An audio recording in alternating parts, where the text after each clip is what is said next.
I am going to finish this story before Grand Theft Auto 6 comes out.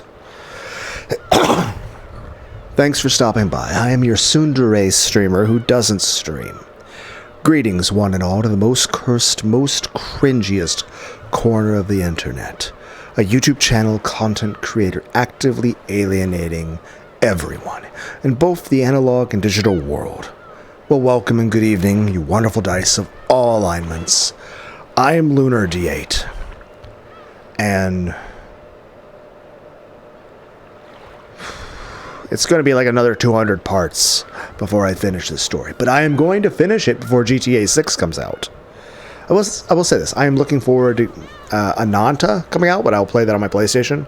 There's no way my computer would ever handle that. Also, Hello Campaign involved, that'd be a lot of fun. Also, does anyone ever go through and just read my playlist titles? I can't help but feel looking at that, I'm like, I don't know. Type 1 in chat if you think I have ADHD, autism, depression, and borderline personality disorder.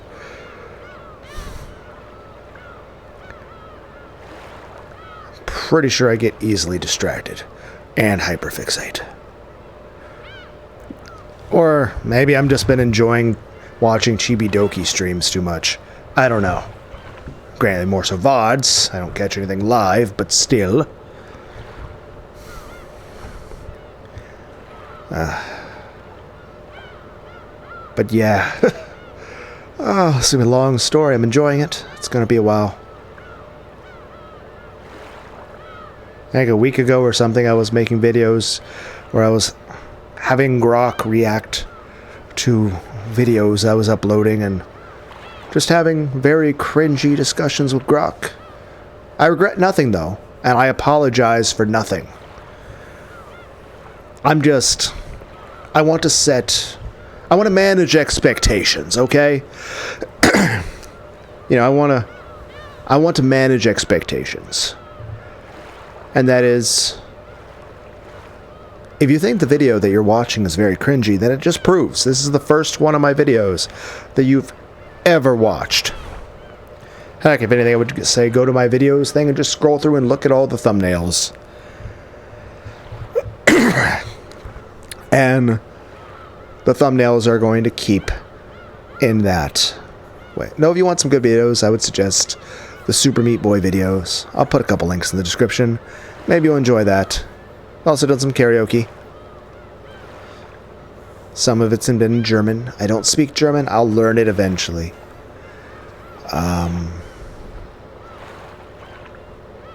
It's a good story. This is a good story. Just very long. Maybe if some other things come out, maybe I'll play a little bit of something else in the meantime. Not that I don't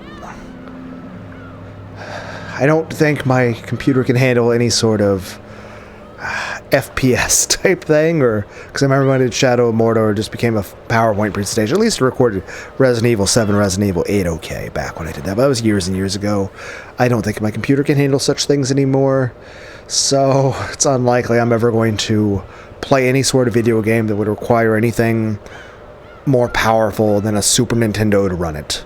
Because I'm pretty sure you could code this game to run on a Super Nintendo cartridge. It's just pictures, music, and words. It's not like, you know, I'm controlling a platformer or something, or, you know, stabbing orcs. So, I'm just saying anything that's very graphics intensive or requires a lot of, you know, worries about input lag, I don't think my computer can ever handle that again.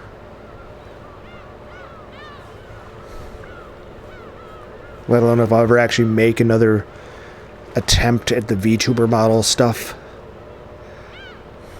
But yeah.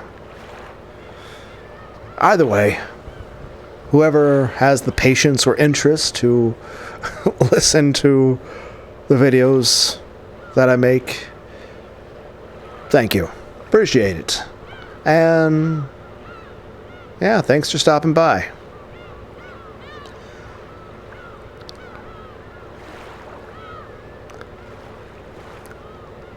Bye. I had double check OBS, Jan. Okay, now that we've wasted 5 minutes of your life that you will never get back, let's hop into this. Amazing story that will be another 200 plus parts before I finish. Beato spoke coldly.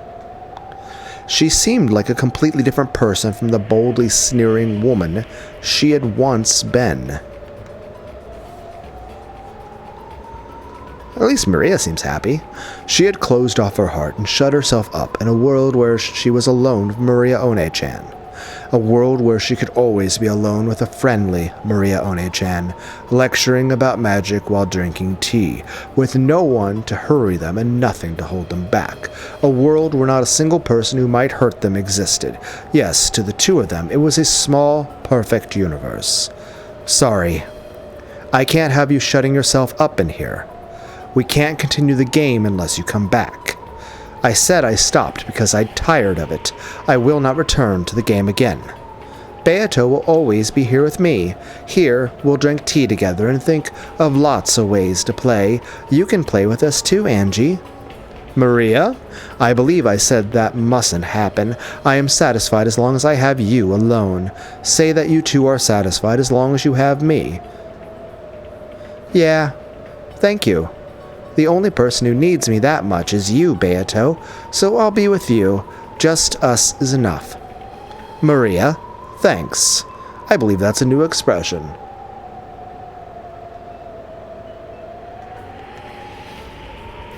I am grateful. Beato held Maria tight, even creating a small warm universe between their joined arms. It was probably the birth of the smallest universe in the world. The smallest universe in the world, which a pair who needed each other could give birth to.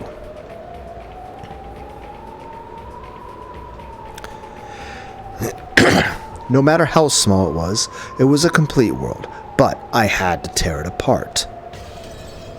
Sorry. But I can't let it go like that. I came to smash this golden land of marriage sorcery. Why are you going to break my world?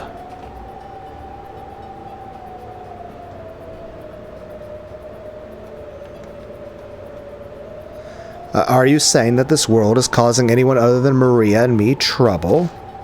You've left One-chan waiting all this time.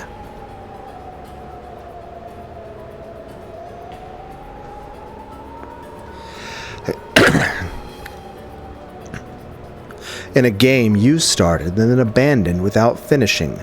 If you don't return to your seat, the contest won't end for all eternity. Ha ha ha ha ha. There is no longer a single player in that game. Battler vanished, and I did as well coming here. That game is already over. It isn't over. You started the game, right? Take responsibility and see it through to the very end. Will you defeat Battler and give birth to the world you truly wished for? Or will you be defeated and everything swallowed up by your magic released? Take responsibility until the very end. Don't, Angie. Beato will spend her time in this world, alone with me for eternity, and I don't need anything else as long as I have Beato. Here, all wishes are granted.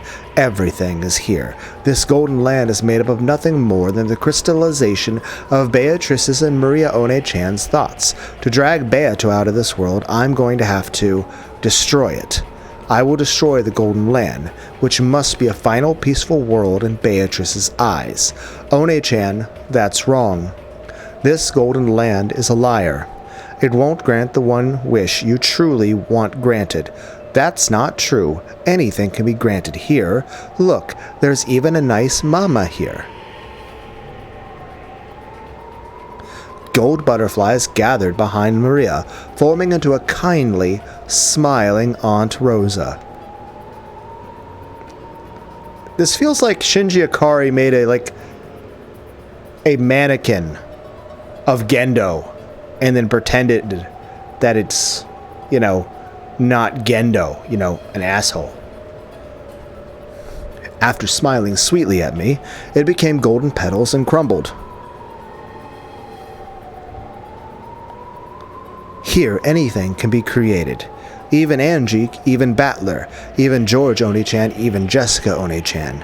You can summon as many as you want, and everyone is nice. You come too, Angie, and let's play together. Sorry, One-chan. And what about Sakutaro? Upon hearing Sakutaro's name, One-chan looked like she was choking. Stop it. Do not speak that name.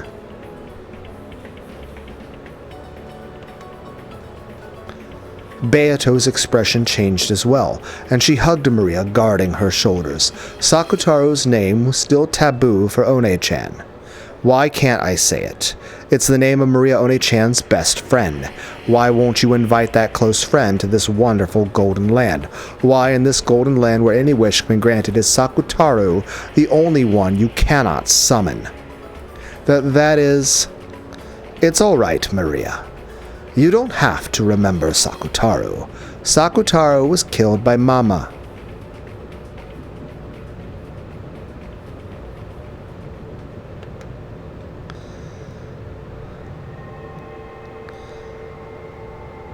Maria One-chan flew into a rage with a terrible expression on her face. Surprised by that voice, the butterflies throughout the garden flew up, blowing around like a typhoon of flower petals. Yes, I know. Aunt Rosa took your precious stuffed animal Sakutaro and tore him apart. Yeah. Maria's scream became a storm that violently scattered the golden petals and leaves. It truly was a storm of gold. Stop. Stop, stop, stop. Why are you trying to reopen the wound in Maria's heart?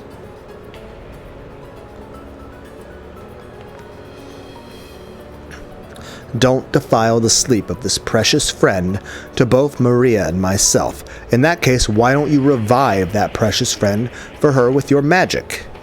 I'd do it if I could.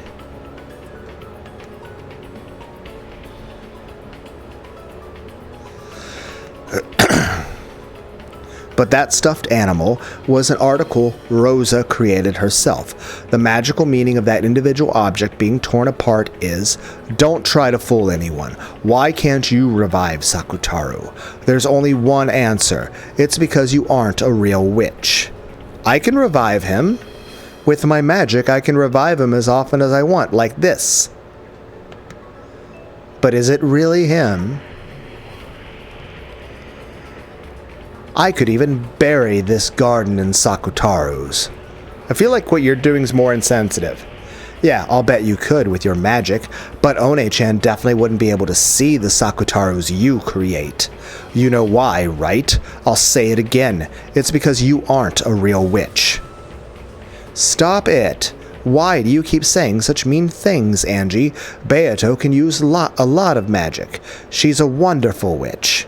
She couldn't revive just Sakutaro, but she can do absolutely anything else, so I can at least do without Sakutaro.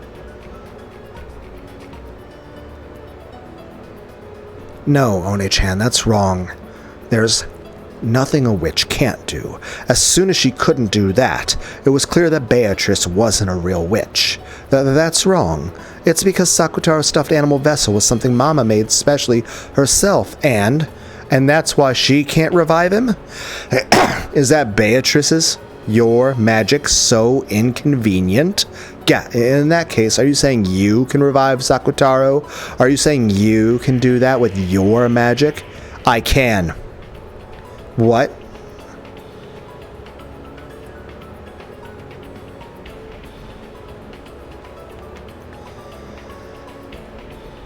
Maria One-chan, I'll show you some real magic. I'll revive Sakutaro for you. Really? Even Beatrice couldn't do it, right? But really? Yes, I can. In exchange, promise me, once I've revived Sakutaro, yes, leave this golden land. I will not permit that. This world is Maria's and mine. If Maria leaves, it will break. Why does this feel like fucking Morgana from Dot Hack's Sign? And the whole thing between Morgana and Aura and Tsukasa.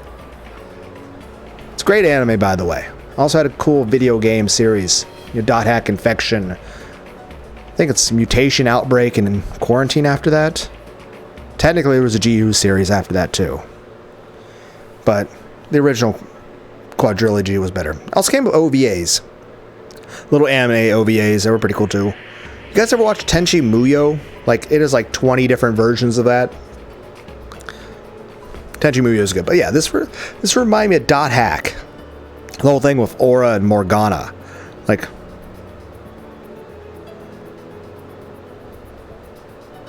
and, you know, Tsukasa. The minimum number of humans it takes to create a universe is 2, otherwise that world is destroyed. To drag out the witch shut away in the Golden Land, I'll have to destroy this world. Yes, that's the proof that you aren't a witch. A real witch can create a universe alone. The Marriage Sorcery Alliance of Witches. The very existence of this alliance proves that you aren't a witch.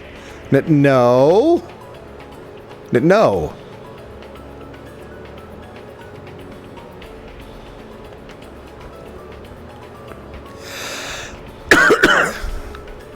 I mean, technically your magic did go to Ava and then to Angie, right?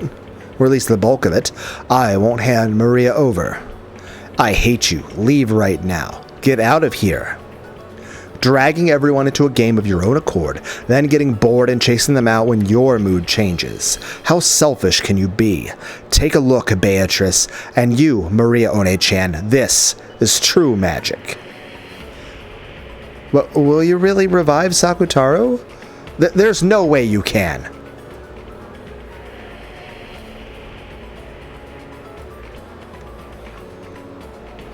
This is a golden land for Maria and me alone.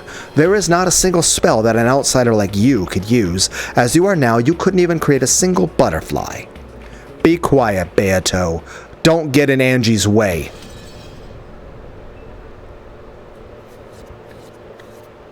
Really wants Sakutaro back.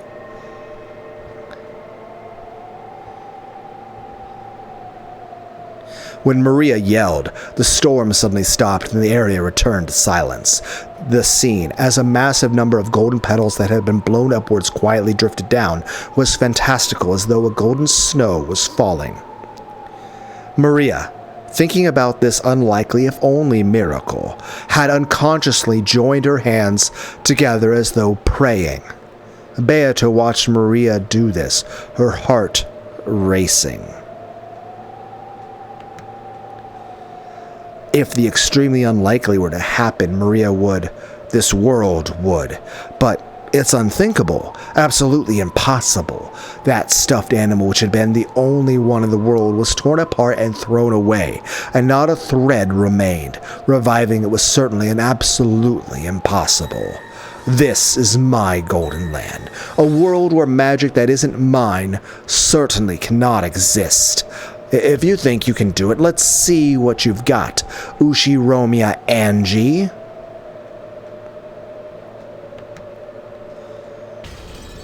At Beato's scream-like cry, the world lost its sound. I slowly recited the incantation for true magic.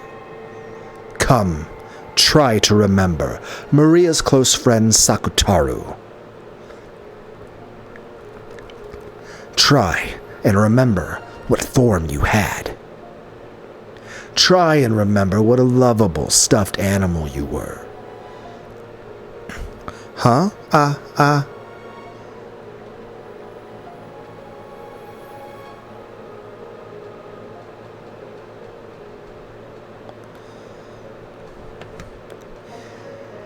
Expressions of shock rose to both of their faces.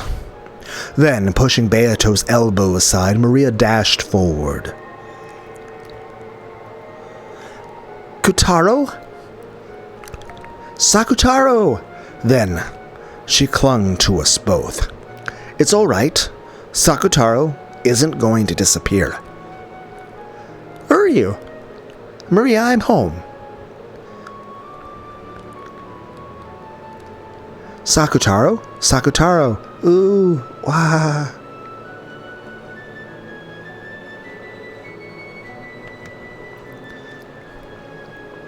Sakutaro, I wanted to see you.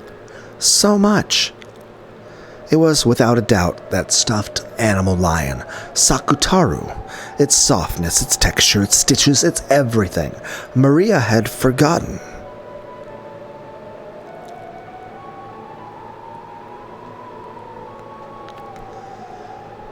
But the instant she hugged that stuffed animal, it all came back to her vividly. Are you?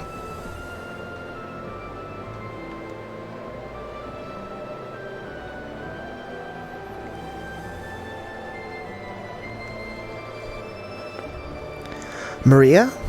I'm home. Sakutaro? Sakutaro! Is your body alright?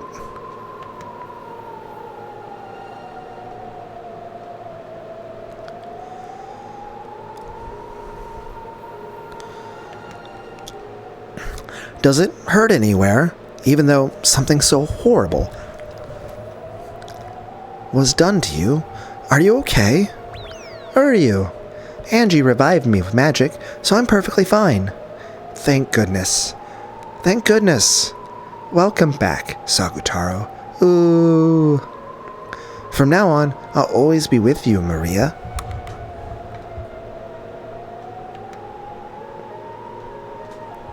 Together for eternity. So, don't let go of me, okay? Yeah, won't let go. For all eternity. Then, still hugging Sakutaro, she looked up at me with tear-filled eyes. Thank you, Angie. Angie's magic is amazing.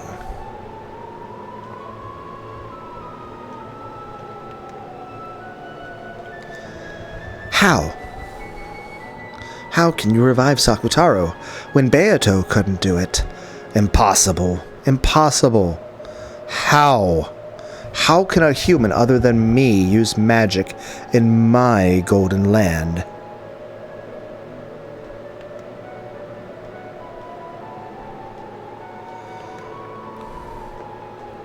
This is completely impossible. What are you so flustered about, Beatrice? This is magic, right? There's no way that's magic. This is my golden land. A world where magic that isn't mine certainly cannot exist, and my magic was not able to revive Sakutaro. There's no way it could. That is a special stuffed animal, made by Rosa for her daughter's birthday, and in the entire world the only.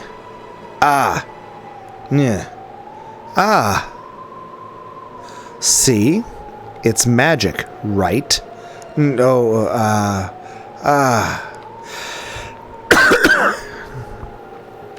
With this miracle that she couldn't possibly accept, Beato understood all of my magic. She looked at Maria and Sakutaro innocently frolicking around, looked at me, and then fell to her knees with even her hands pressed to the ground and cried. Beatrice, this really is magic, right?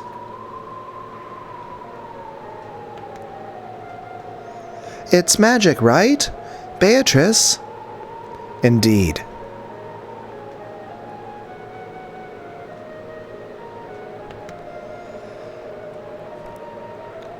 It is magic. This is real magic. Why can Angie use a magic that even Beato couldn't? Why? Why? Angie's amazing. Angie's an amazing witch. A real witch who's much, much more amazing than me. Yeah, that's right, One-chan. I am the witch of resurrection, Angie. There is nothing that can't be revived by me. Amazing, incredible. Even Beato said that the magic of resurrection was the hardest. Angie's incredible. A really real great witch. At that time, Maria's and Sakutaro's forms flashed gold, and the forms of the two became golden flower petals that crumbled away. As the two became a golden wind and swirled together, they left for some other peaceful place. Not here. Beato had, as promised, banished Maria from the Golden Land.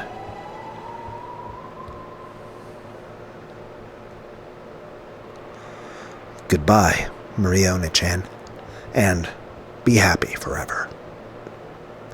Don't worry, you definitely exist in One-Chan's world too. But that isn't you.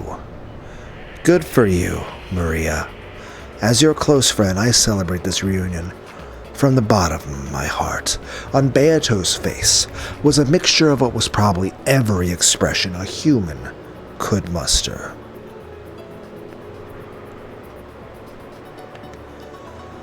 It was joy, anger, and sadness. That's the source of magic, isn't it? Without love, without sadness, without anger, magic cannot be seen. The ground shook, an earthquake. It gradually summoned greater and greater fissures, and began to tear Beatrice's final paradise apart. Golden butterflies fluttered about trying to escape, but there was nowhere to escape to, and Beatrice was the same. The golden land began to crumble away. The earth crumbled downwards like a floor falling through, and Beatrice was sucked into the depths of a jet-black darkness. Then she was mercilessly slammed against a jet-black floor. It was a dimly lit, smoking room. There was no door to exit by, and while there was a window, it let no light into Beatrice's shadowy, smoking room. Even though Beato was moaning from the pain of being slammed against that cold, hard floor, she shakily rose to her feet. There was a seat there, and the game table, still just as it had been when she'd left it. The game board also remained in the same state that Beato had left it in. That's your seat. Sit. So this is the only seat for me to sit in? Beato put a hand against her own seat and laughed sadly. Win or lose, that's all you've been given. A tie during the process of reaching that point will probably be permitted. However, you won't be allowed to suspend the game and throw it away. Will you? Win and survive, or lose and disappear. Until one of those two things happens, you will not be permitted to rise from that chair. That should be your only duty as the host of a witch's game, as the Golden Witch Beatrice. Laughing weakly, Beato sat in that seat. Then she rested her elbows and covered her face with both hands, showing off a smile with nothing but her mouth. Not permitted to escape an unwinnable game? Then very well. Why don't I repeat this until I lose? Quit being so faint-hearted. Win. Use the best moves you have. You started this game. You have a duty to make the best moves possible. Give all that indecisive fooling around a rest. At that time, there was a violent sound. Beato felt a cold, pathetic sensation on her leg. Gotcha! I finally got you, eh, Beato? Oh, great. Lady Lambda Delta, is it? To think that you were still here. Beato's foot was caught in an ice-cold steel shackle, tying her to the chair she sat in. She would no longer be able to escape from this seat. Ho! You won't be able to escape anymore, got it? I can be more persistent than I look. Surprised? It's more surprising that you don't realize how persistent you look. You are not permitted to leave early or suspend this game. You'll fight for all eternity in order to win, okay? You don't want to lose, do you? You want a little peek at that kind of wonderful world you'll be thrown into if you lose? Don't worry. You can win, because I, the great Lady Lambda Delta, will be looking after you constantly until you win for all eternity. But even if I wish to fight, there is no opponent seated across from me, correct? Don't worry, I found Battler. When Burn Castell appeared and clapped her hands, Battler appeared from the sky and plopped into the opposite chair. Battler's eyes were slightly open, but there was no sparkle in them, almost like a doll's. Without one of the pillars that established his soul, he had fallen into the depths of darkness, and had been drifting about all this time. He should have been then scattered and disappeared like mist. Burned Castell had managed to scrape him together. It's incredible that she managed to bring him back into a human form. However, even though his flesh had returned, his soul had not. It had been blown away by Beatrice after having its existence denied. It wouldn't come back easily. Battler won't run away from this fight either. Not until he defeats you. Just because your chances of winning are shrinking doesn't mean you'll be permitted the inelegance of abandoning everything and running. Even he doesn't want that. Isn't that right, Ushiromiya Battler? Battler didn't answer. His heart was still dead. His eyes wavered slightly at the question, but he couldn't answer. Battler, get a hold of yourself. You are here, and the enemy is before your eyes. Fight. Fight to win. Battler lazily repeated that, speaking incoherently. He'd come back. The wound he bore on his soul was no small thing. That was only natural. Beatrice had woven her red, and he had been denied. He had learned that the mother he'd respected was not his birth mother, and he didn't know who he was. He was not Ushiromiya Battler. Don't talk stupid. You are Ushiromiya Battler, no one else. No matter who acknowledges that or denies that, make sure you believe it yourself. After all, you're the only one who can create your own world. Don't lose the world where you're Ushiromiya Battler. Then who am I? I'm not Mom's child, right? Where was I born from? Battler asked that question as his eyes, which still hadn't regained their sparkle, stared lazily up at the ceiling. Of course she answered right away. Yes, that's right. Beato proclaimed it with the red truth. So I'll proclaim it too.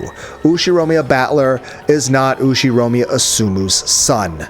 Humph. In that case, he is not qualified to be the opponent in my game, correct? Beatrice, repeat it. Ushiromiya Battler is not Ushiromiya Kinzo's grandchild.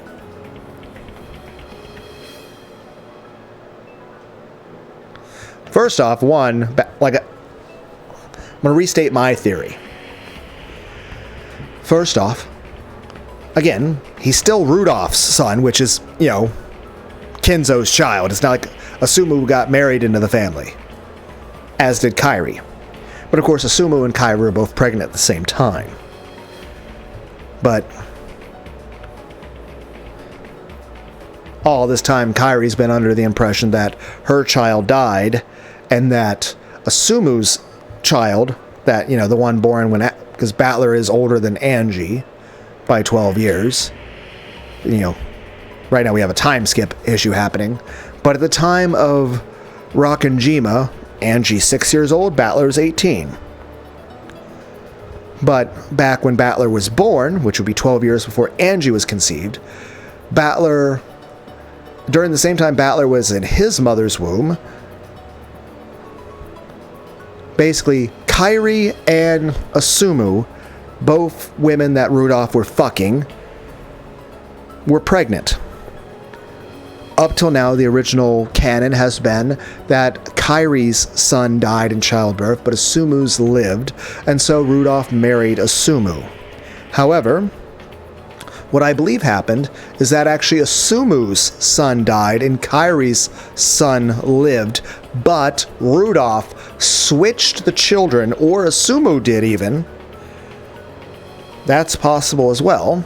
But it could be that Asumu switched the children and pretended that her child had lived and gave Asumu her. But, at that point, both kids would have been born at the same time. But I think Battler is Kairi's biological son. And Asumu's biological son actually died in childbirth and was then given to Kairi, and Kairi was then made to believe that that was her child. And then, of course, Rudolph then married Asumu, and technically Battler is still Rudolph's son, but even though he married Asumu, Battler was actually Kairi's son, which also means that later on when Battler was upset at his dad for then getting married to Kairi, even though Kairi was not, the woman he had raised to think was his mom, that Kairi actually was his biological mother the whole time. Also, I don't think Kairi knew.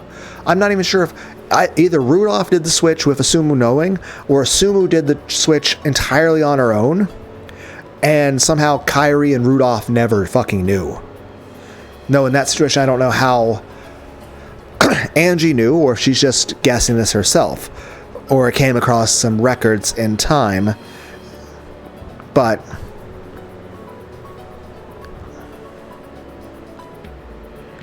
and also, I'm still wondering, what was the sin?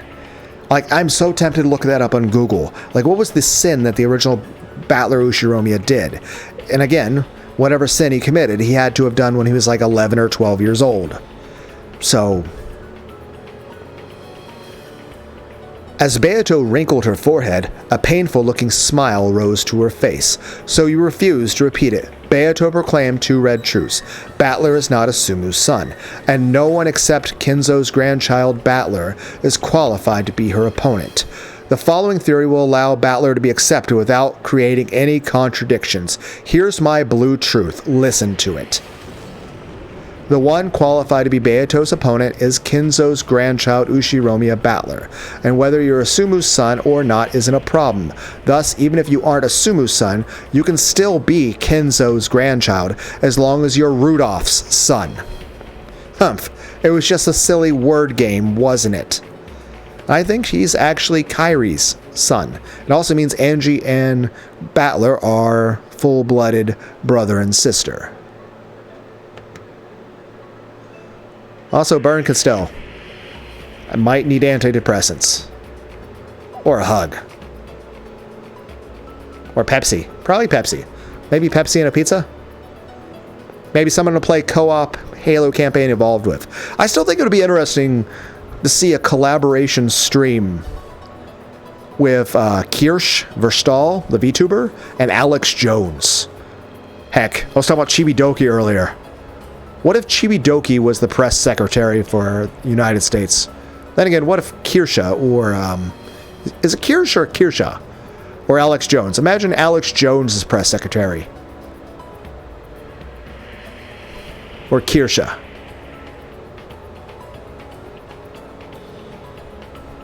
Imagine Chibidoki. Just like you have the place for the press secretary, but instead of a person there, it's just like a giant 3-foot tall vertical, LCD television that's a live stream of Chibidoki just as a big image. So like you have a picture of Chibidoki that's actually taller. It's like a 7-foot tall Chibidoki talking and answering questions.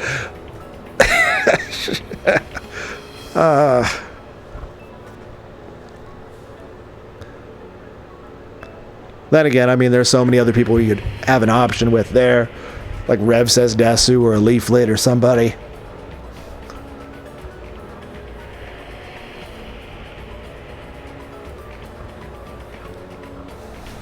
I don't know. I at least think it's funny.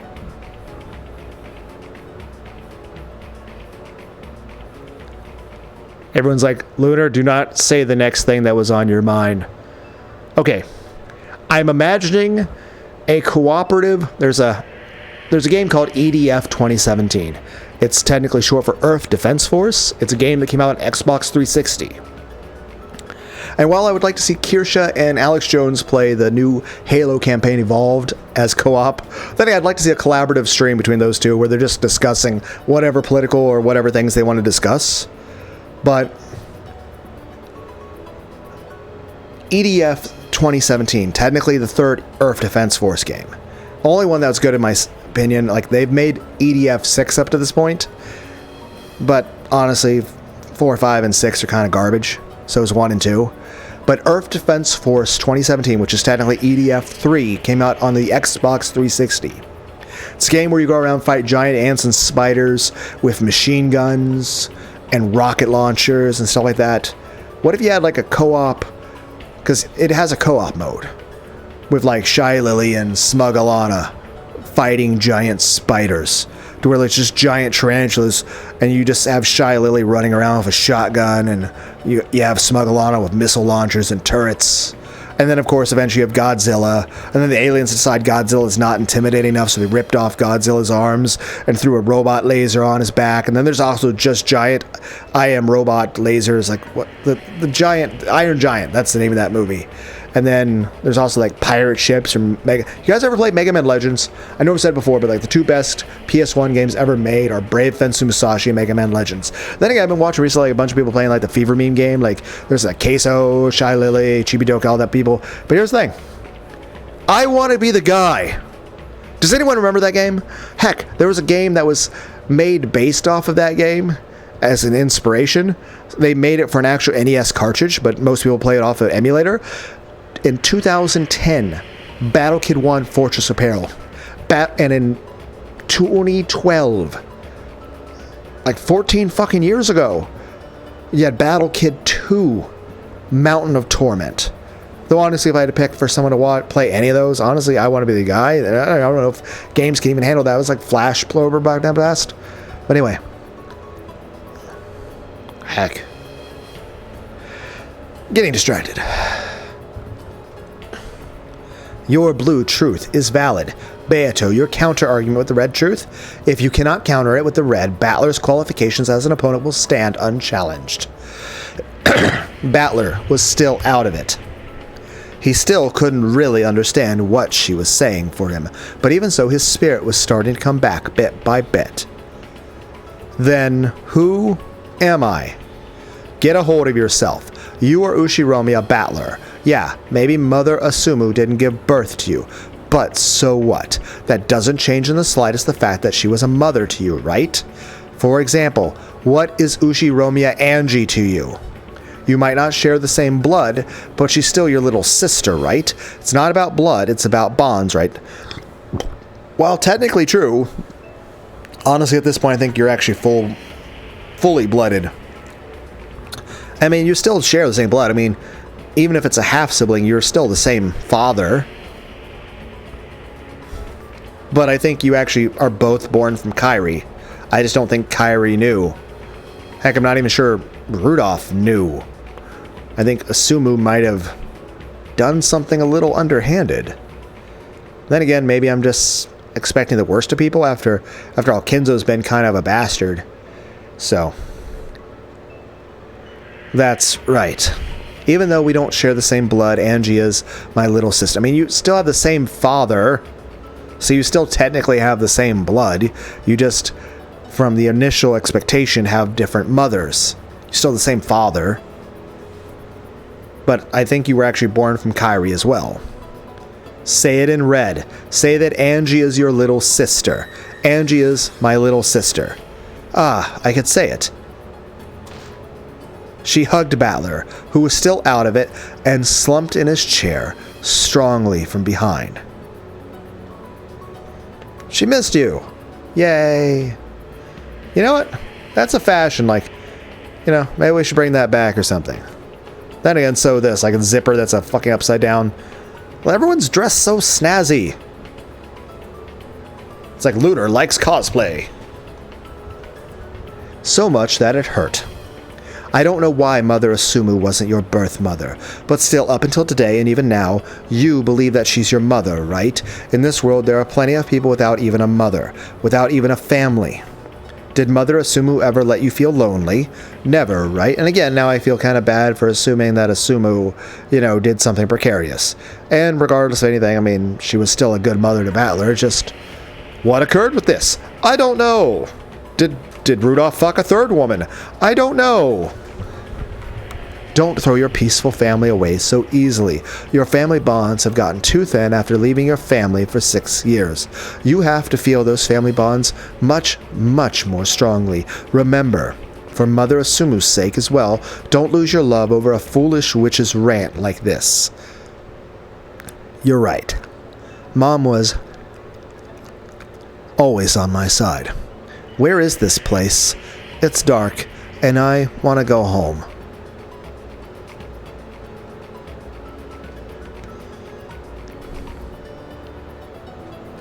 Where's all my family? The light still hadn't returned to Battler's eyes, but tears appeared. Your little sister is waiting at home for you to come back. If even you don't come back, she'll be all alone forever. For your little sister's sake, please, win this witch's game. Angie, my little sister, but I still don't get it. Why do I have to keep repeating this incomprehensible, cruel game of Beato? I've had enough. In that case, settle this game quickly and go back home. Ushiromiya Battler, how long are you going to play around at a place like this? Your little sister is waiting for you to come back home. That's right. Battler had been caught up in this strange game before he even knew it, and still unable to understand why he was fighting, he had been constantly sucked into the witch's pace, played with and made to fight. That should have been his most simple and first question, because he didn't understand that he had lost his purpose in fighting. That's why my voice won't reach Battler's ears. Instead of a vague purpose like winning against the witch or because he couldn't forgive her, he has to be aware of a purpose for which he must win. That's right. I want to go home. I want to go home to Dad and Mom and Angie. I've had enough of this place. I've had enough of witches. I've had enough of games and murders.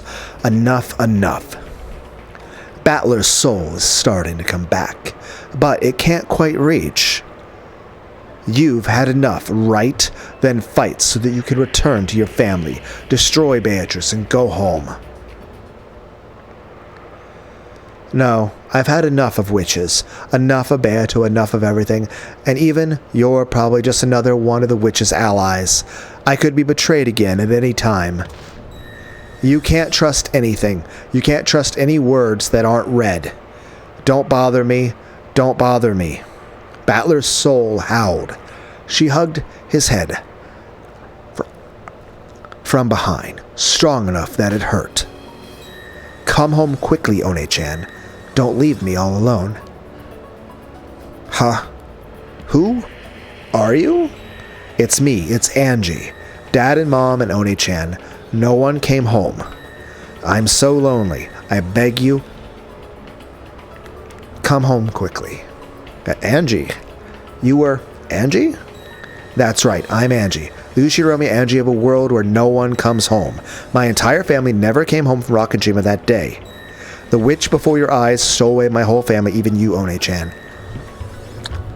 Only you can finish her, One-chan.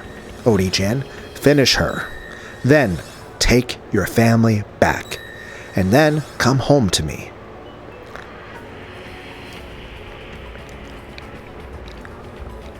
Beato did that? To my family? Humph, as she says, I will not run away or hide from it. I stole Ushiromiya Angie's family away from her. Battler is my toy.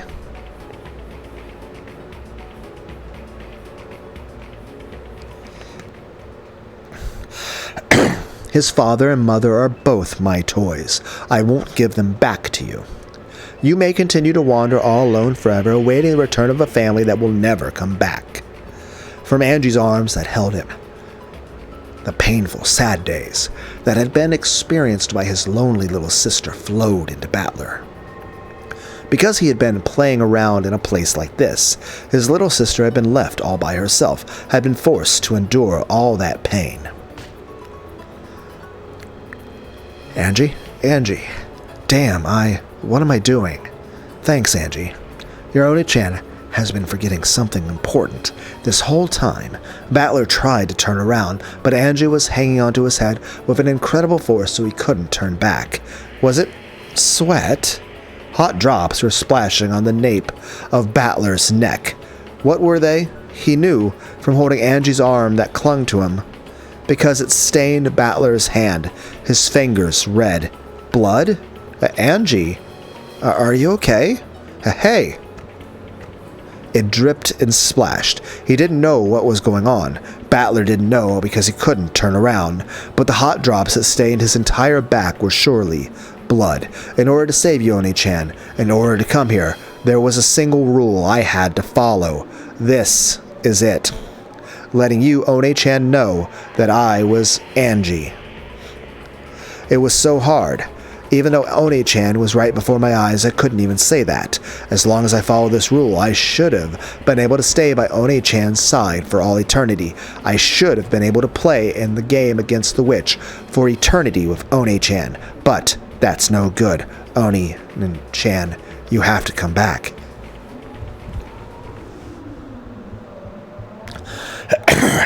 Your sister's waiting for you at home. That person isn't me. But this way, your sister will be saved. Angie? Angie! Snake! There's so much blood. So much. He wanted to turn around, but Angie was gripping his head too tightly. However, judging by the blood that was pouring out of Angie's pained breathing, he realized that something seriously wrong was happening to her right now. Don't worry. I am only a piece. You know, in chess, they have this move called a sacrifice. What? Who cares about chess? Let's get you some first aid quickly. Let's go for a second, Angie. A sacrifice is an abandoned piece. For a tactical gain, you intentionally accept a loss and let a piece go. But you gain a piece back. Are we bringing Kairi back to life? Are we resurrecting Kairi back into the game? And making it that she somehow survived and was only knocked unconscious? In chess, the ultimate goal is victory. So if it can bring you to victory in the end, there's nothing wrong with sacrificing a few individual pieces. Angie had coolly made a decision. She had been taught over and over again that she was a piece, not a player. In order to act like a piece and save Battler right now, she would have to become a sacrificial piece herself. Yep, so she's using herself as a pawn that's reached the other side. I mean, she's definitely earned the right to say she's made it to the other side of the board. Battler had to know. His purpose in this witch's game couldn't be something as abstract as finishing off the witch. He had to win the game, release himself, and bring his family back home. Probably can't save Rudolph. I mean, you probably only get one piece back. But I imagine that by Angie sacrificing herself, it changes it to where instead of Kairi having her brains blown out of her head when she was on the phone call with Battler, it merely knocked her unconscious. So she'll probably have like a black eye or something, or maybe a gash on her head, or maybe you need like staples or stitches or something on her head. I mean, heck, I've been hit by a truck before. It was going like 75 miles per hour. It hurt. That was like, I don't even remember how many years ago now. I can still feel the part of my left skull where it's like I had like a dozen plus staples and stuff over there. Couldn't really move my left arm for a couple months. All my ribs were bruised, and from my waist to my ankles, my legs were covered in purple and black bruises that looked like basketballs and felt like the texture of a like if you were touching the outside of a basketball.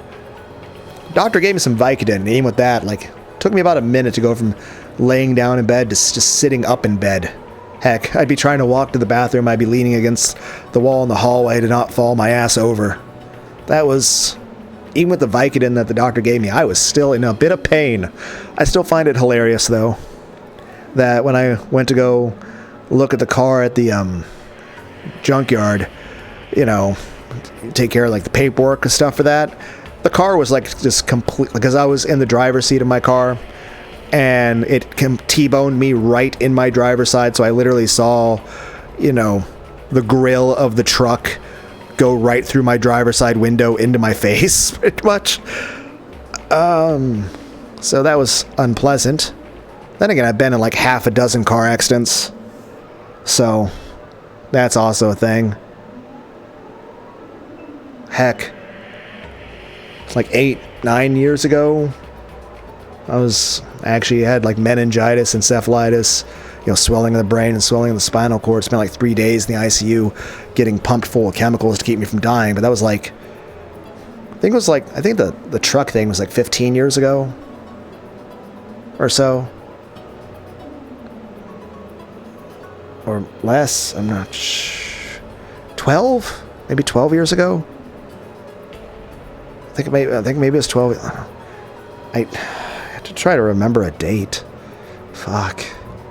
I'm not sure. Heck, about 2.5 years ago, I had to have a bladder surgery. Did not enjoy that. Especially the few days after that. That fucking sucked ass. I will say this, my mom was here for about 3 days and 3 nights during that. I definitely needed somebody over that. My body was not in the best of condition. Did not really want to have that bladder surgery, but at the same time, it's like, doctor was pretty clear, like, hey, you have a stricture, get it fixed or you're going to die. I'm like, crap. Fucking, because, dying is inconvenient. I may have depression, but I don't want to die. Like I will never, attempt to end myself as much as... I might be a little down at times because I don't remember what a hug feels like. But hey, that's what pillows are for. But heck, I remember one car accident I had back when I was like 11 and a half or 12 or something. I think it was 11 and a half, maybe 11, maybe 10 and a half. Not sure. It was a little tiny little vehicle and got hit by oncoming truck, and my mom leaned over me. So that definitely saved me in that situation, because again, I got hit head on. Though my mom wound up getting like a gash on her forehead, which, I mean, we got knocked unconscious both. I woke up a little bit before her, but then I was looking at my mom who had a gash on her forehead, and it was like, I could see her skull. I could see the white of the bone of her skull. And I mean, I'm glad she didn't die, and I appreciate that she did what she did, because, obviously saved my life. But at the same time, it was also kind of scary and made me feel kind of sad and scared. Like, hey, that's my mom, and I can see the bone in her face, on her forehead, and there's blood and stuff. But yeah, I was talking about the car accident where I was driving, which is like when I was older and stuff. Like, again, was it like 12 years ago, or 15 or 14, or I'm not even sure anymore. But anyway, I was looking at the car I was driving, and it's like, completely crumpled in on itself. Like, there was no way that was it was barely recognizable as a car. Because technically when that truck hit me, it bashed into me, and then the car went a distance and then spun around a bit and then flew through a fence and stuff. And just saying, that kind of hurt. But,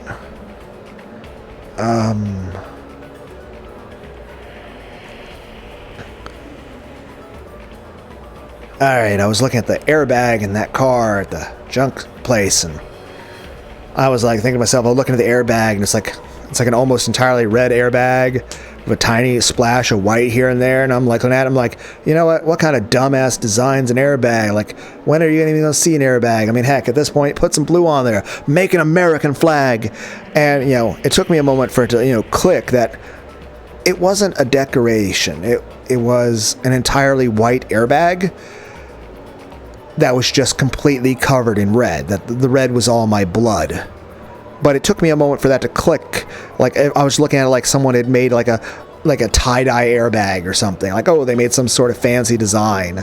Like, they were too lazy to make a full-on American flag. Like, you needed some blue. Because it was almost entirely red with just a couple tiny spots of white.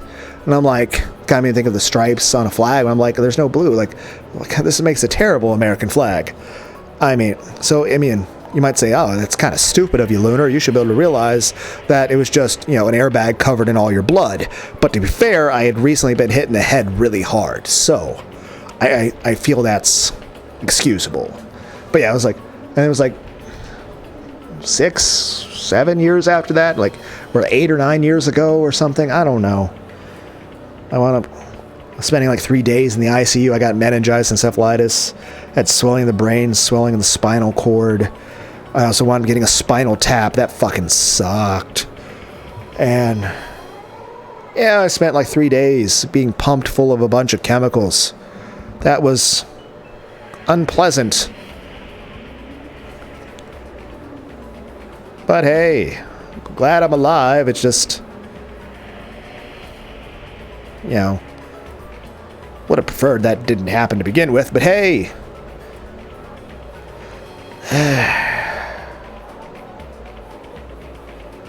Then again, it wasn't until about a couple of years after that occurred that I realized that me ending up in the ICU because of that actually had been caused by my ex-wife. So that was... But then again, you know, a bunch of other things happened with that too. Heck, it's like 6 months after the ICU thing that, you know, I'm getting a 3-inch scar on my right arm to remember my last Christmas being married to my ex-wife by. And then, of course, you know, her becoming more and more psychotic and, you know, the adultery and then the divorce and stuff. And then, you know, lots of issues with my son because of my, you know, ex-wife and stuff. And but hey, that's the way it is. And oh, I've said in the past I was trying to avoid talking about stuff. I just went on a tangent about stuff. But main point being, we were saying something about trucks or something. What the fuck are we talking about? What is happening? What is the backlog here? Hi, Sakutaro. Yay, Sakutaro.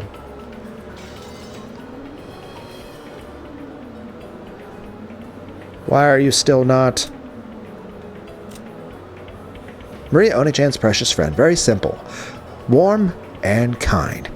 Tensei Uryu. Didn't Maria Onechan also have a habit of saying this long ago? And also, ooh.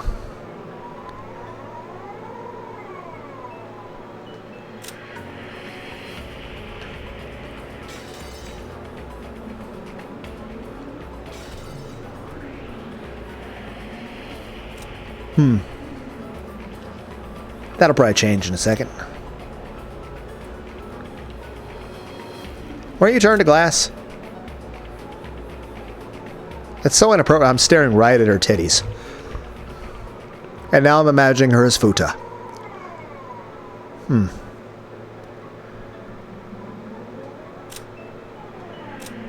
Weren't you on fire?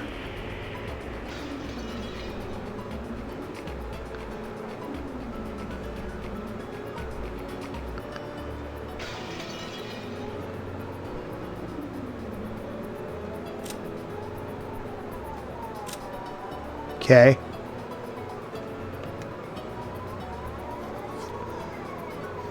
I forget why we were talking about anything. I don't... Something about... I don't know. I don't remember why we were talking about what. Because he had a family, a little sister who was waiting for him to come home. It's gotta be something in the backlog, like something that... What occurred here? Okay, we were talking about sacrificing pawns to bring back Kairi. Oh, right, Kairi having like a head injury, I guess. Then again, to be fair, I've been hit in the head a lot. Heck, back when I was a teenager, I got the shit kicked out of me all the fucking time. Heck, I remember being 13 years old, having like 5 people just beat the fucking shit out of me for like fucking 45 minutes or some shit. It's at least a half hour. I mean, I wasn't really keeping track of time, but it was a very long time. I'm just saying, being punched thousands and thousands of times in the span of half an hour and being slammed into a brick wall and having your head stomped on and kicked in the face over and over, it kind of sucks. I did have like a bruise like right out of one of my temples, sticking out like 1.5 inches. Then I got bullied a lot in school. I think for a good decade, I basically was told to fucking kill myself like 1,000 times a day, every day for a decade. That was... honestly hurt my feelings just a little bit. Just saying.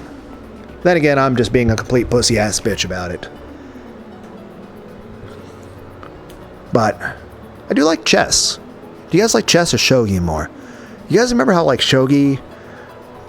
there's a shogi-based puzzle in Brave Fencer Musashi and Chapter 4 of the game. I still think in Brave Fencer Musashi that they wanted to include more in the game than what they originally could due to limitations of the PS1, both what the disc could handle in terms of what it could do at a time and how much memory it could hold, and also how much the PlayStation itself can handle. Heck, I know originally the developers of the Crash Bandicoot game trilogy, when they first made Crash Bandicoot for the PlayStation, They were worried they were going to light all the fucking PlayStations on fire. They thought they couldn't handle it, and they had to like do various tricks and stuff. You could like look up a documentary stuff on YouTube about it, where like the Crash Bandicoot people were trying to like, they set like fixed cameras and stuff at certain angles to just try to make it, and it just, they had to cut certain corners to do it. Though I could certainly say there's some aspects to the polygonal style of the PS1 that's definitely worth interest.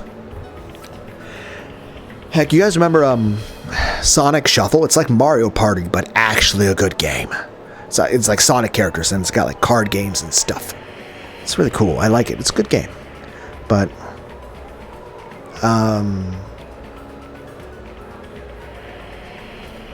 something. Alright, Crash Bandicoot, like, they even had to do stuff that allowed the disc to borrow certain aspects of data and memory usage from the actual console that technically was kind of illegal and they weren't allowed to do, and they sort of just, you know, snuck that past Sony.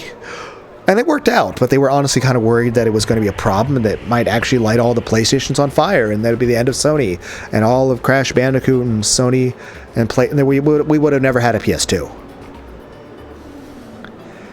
Honestly, this is why I'm expecting like the PlayStation 6 to come out. Not that I'd be able to afford it until like 4 or 5 years after it comes out. Heck, I got a PlayStation 5. I bought it like 3.5 or so years after the release of it. Though I remember getting the Cyberpunk 2077 for the PS4, and it couldn't play. I think it was at least 3 fucking years before I could actually play it in full properly. But technically there was a spiritual reboot to Brave Fencer Musashi called Samurai Legend Musashi for the PS2, which, let's be clear, in its own right is an okay game. It's definitely a game I would recommend playing, but it's absolute garbage compared to the original Brave Fencer Musashi. If I can only suggest one to you, I would definitely suggest Brave Fencer Musashi for the PlayStation 1. It's a far superior game, and I would suggest that you at least play it a dozen times through before you even play Samurai Legend Musashi once. Samurai Legend Musashi is different in almost every way. It's got a couple loose similarities, but the game mechanics are very different, and the stories, not only in terms of pacing and the way it's set up, is very different, especially level designs, but let's be clear, the original Brave Fencer Musashi, you are in a medieval time saving the all-you-can-eat kingdom from the Thirst Quencher Empire, and everything is a fucking food pun. Whereas in Samurai Legend Musashi, it's like a futuristic type thing, and you're saving a bunch of hippies riding a space whale from an evil fascist corporation or something. And then, like in the original Brave Fencer Musashi, you had a beautiful orchestral music, and you had professional voice actors, like from Dot Hack Sign even, and you had beautiful brushstroke artwork. And then in Samurai Legend Musashi, you had thick cel-shaded artwork with surf guitar and absolutely horrendous voice acting that was painful to the ears. I mean, like I said, it's still an enjoyable game, and I would say it's still a good game to play. But the original Brave Fencer Musashi is much better. Also, I would say the original Mega Man Legends for the PS1 is also an amazing game. Mega Man Legends 2 is good too, but again, Mega Man Legends 1 is better. I still want a Mega Man Legends 3, and heck, I would want a Brave Fencer Musashi 3, whether that be a direct continuation, a prequel, or another reimagining. Though, since we've had to wait all this time, why can't we just have it optimized for PlayStation 5 type graphics? That being said, yeah, I expect maybe in like November, like very early November or late October of 2028, we will probably get a PlayStation 6. And I'm just wondering to myself, like obviously I wouldn't be able to get it for a few years until after. And again, I'm fine with the PS5 I have. It's more so, I'm just curious, what kind of games would they be able to make for that kind of system? And how much more powerful would a base PlayStation 6 be than a PS5 Pro? Heck, would it have an AI built into the console? Would it have like hologram fucking technology? And what exactly would be how the specs compare? Like, think about it. Like, have you tried to compare the way consoles compare? Like, okay, compare the processing power and all that between an NES and an SNES and an N64, and then a PlayStation 1, and then how's a PS1 compared to a PS2? How's the PS2 compared to PS3? How's the PS3 compared to a PS4? How's the PS4 compared to a PS5? But as far as I'm concerned, if there is a PS6, as far as I'm concerned, it needs to be at least minimum 3 times as powerful as a PlayStation 5 Pro. I mean, granted, you could probably eventually have a PS6 Pro that's even more powerful than that even. But I'm saying this, if you ever come out with a PS6, it needs to be bare minimum 3 times more powerful than a PlayStation 5 Pro. Otherwise, why would you need anything better than a PS5? Then again, one issue when it comes to a lot of games recently is that they're not really optimized very well. Like you look at stuff that people did back with the old consoles, whether it was the old 8-bit, 16-bit, 13-bit, or even just any of the PlayStations. Like, I mean, I was just talking about the whole thing with the Crash Bandicoot. Like, they fucking went out of their way to program it really well and to make the use of every bit of data. And it's not like they were cutting corners, but rather they were being efficient. Like, obviously, I don't want them to be lazy and cut corners, but also, I don't want them to, be terrible at their job. Though, to be fair, like, in a game, I like fan service, but I like good gameplay better. But at the same time, some games are about that stuff, some are not. But I certainly do enjoy my games that, are, let's just say, well designed, that enjoy good physics. Granted, I don't think there's any games that are rated adult for Sony. It's not like you see nipples in Senran Kagura. Okay? But, and of course, yes, you have to have some standards of things, but at the same time, I don't like the idea of censorship. I don't know, I feel like a good person to set the bar for that would be like Raging Golden Eagle. I feel like he would be the person to turn to decide like where to draw that line. Because it is like, but at the same time, it's like, I don't like the idea of like giving in to any amount of censorship. But at the same time, it's like, what is okay in a game? But I think the main answer is this. What does the audience want? What do people want? And that's the problem. Sometimes modern games are designed with an almost non-existent audience, or just some loud people that have made their opinions, really loud, saying, oh, we dislike this thing, or this thing's inappropriate, or this is sexist, or this is objectifying of people, or that's too violent, or you can't have people have guns in games because it'll make people... Then again, remember, Socrates, back in Greek philosophy, explained how games like Halo and Mortal Kombat were good for people. And people were like, that doesn't make sense, Lunar. What do you mean Socrates talking about video games? Well, he's talking about the idea of catharsis, that the idea of people doing violent things in a way that doesn't harm anyone actually helps people to be better functioning members of society. Though in his situation, it was, shooting bows and arrows, using swords on dummies, training with rocks and stuff. Shooting arrows, using swords. Also, it counted as physical exercise, and it improved skills that were practical and important for life. But more importantly is this. While that stuff could be seen as aggressive, it helped people to vent those kinds of emotions. That basically, I know some people go with the whole stoicism thing, but at the end of the day is this. Life isn't about just, yes, I understand, you have to have control over your emotions. That's very important. But at the same time, your emotions aren't bad. It is not bad to have feelings of happiness or sadness or anger or fear. Heck, Odysseus in the Odyssey mentioned that, hey, there's nothing wrong with being angry. There's nothing wrong with violence. But there's a time and a place for it. He said to be angry is easy, but to be angry at the right person for the right reason at the right time and the place, that is difficult to do. Basically, in itself, is this. There is no bad emotion. There is no bad, human instinct. But you do have to have self-control.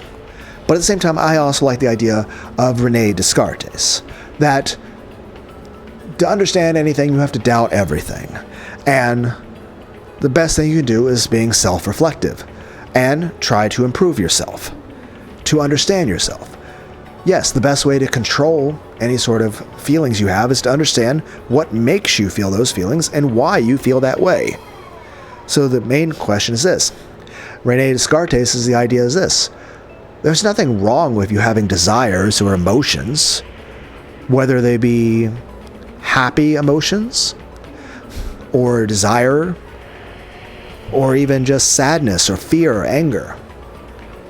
But that it's rather your duty to understand why you feel that way and to use those things in a way that makes your life better. Use your emotions. Don't be ashamed of your emotions or your feelings, but rather use your emotions in a way that you can be proud of, in a way that makes your life better, in a way that makes things better, not even just for the sake of instant gratification. You also have to keep in mind what the future is, but it doesn't mean you also have to sacrifice the present for the future. It should be a balance of having a happy present and a happy future. But at the same time, you do have to discipline. And there are some times in order to achieve greatness or to improve at anything in the future, you will have to suffer to some degree in the present. You just need to be able to actually take a step back, think what things are, and then jump back in and live in the moment. It's the same thing that's said with the magic stuff here. I think when it comes to stuff is this. I believe in magic. I believe in the supernatural. I believe in God. I believe in angels and demons. As far as I'm concerned, aliens probably exist. Heck, you know what? This July 4th is going to be America's 250th anniversary. You know what? Maybe like July 8th, a few days after, July 4th, and we start up having like amazing fireworks displays, and we're having like, fairs and stuff celebrating the country. Like, what if on July 8th, Trump just comes out and just completely, releases all information on that, and it's like, hey, aliens exist, guys. Then again, why is the most interesting aspect to me not Trump announcing that aliens exist, but rather the thing that would interest me most on that is watching Asmongold make a video discussing it. But main point is this. Though I'll say this, if aliens exist, honestly, if aliens exist, it's probably more like a Mass Effect type thing. There's probably a fucking citadel or some shit and multiple different species. Heck, for all we can know, there's probably like 8 different species of aliens, and a couple of them already live here on Earth and have been here for like longer than humanity. And then there's probably been a couple more that have got here in the past 100 years. And there's probably like 6 more out there that are just fucking figuring out we exist. I don't know. The answer is, do I have no idea? I don't know. I don't fucking know. But I do know this. If anything exists like that, it just means God made it too. I will say this. I believe in God. I believe in Jesus. I have the Holy Ghost. I've been baptized since I was 13 years old. I believe very strongly in God.